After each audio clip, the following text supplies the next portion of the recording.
कराची के शहरियों के लिए एक बड़ी सहूलत। 39 किलोमीटर तवील शहीद जुल्फ़िकार अली भुट्टो एक्सप्रेसवे के 9.1 किलोमीटर पर मुश्तमिल फ़ेज़ 1 को आवाम के लिए खोल दिया गया है। इस पर कितनी लागत आई और आवाम कितने मुस्तफ़ीद हो सकेंगे, जानते हैं इस रिपोर्ट में।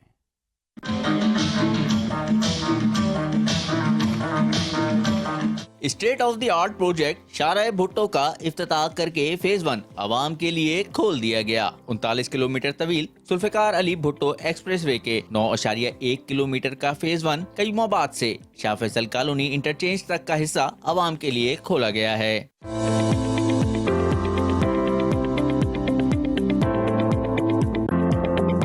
शहीद जुल्फ़िकार अली भुट्टो एक्सप्रेसवे को 55 अरब रुपए की लागत से पब्लिक प्राइवेट पार्टनरशिप के तहत मुकम्मल किया जा रहा है, जिसमें 32 अरब रुपए सिंध हुकूमत अदा कर रही है। शाहराह भुट्टो के पहले मरहले के इफ्तिताह से कयूमाबाद ता शाह फैसल कॉलोनी तक का सफर अब आधे घंटे में नहीं बल्कि 5 से 7 मिनट में तय किया जा सकता है, जबकि मंसूबे का 39 किलोमीटर रूट मुकम्मल होने पर आवाम कयूमाबाद से M9 पर काठोड़ के मुकाम तक का सफर 15 मिनट में तय कर सकेंगी। यानी आवाम वक्त भी बचा सकती है और हजारों रुपए का ईंधन भी।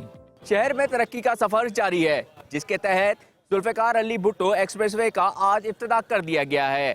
पहले फेज का इफ्तिताह तो कर दिया गया, लेकिन अब देखना है कि मुकर्ररा वक्त पर इस मंसूबे को काठोड़ तक इफ्तिताह कर दिया जाएगा या नहीं। कैमरामैन अम्मार खान के साथ ताला मखदूम, 5 न्यूज़, कराची।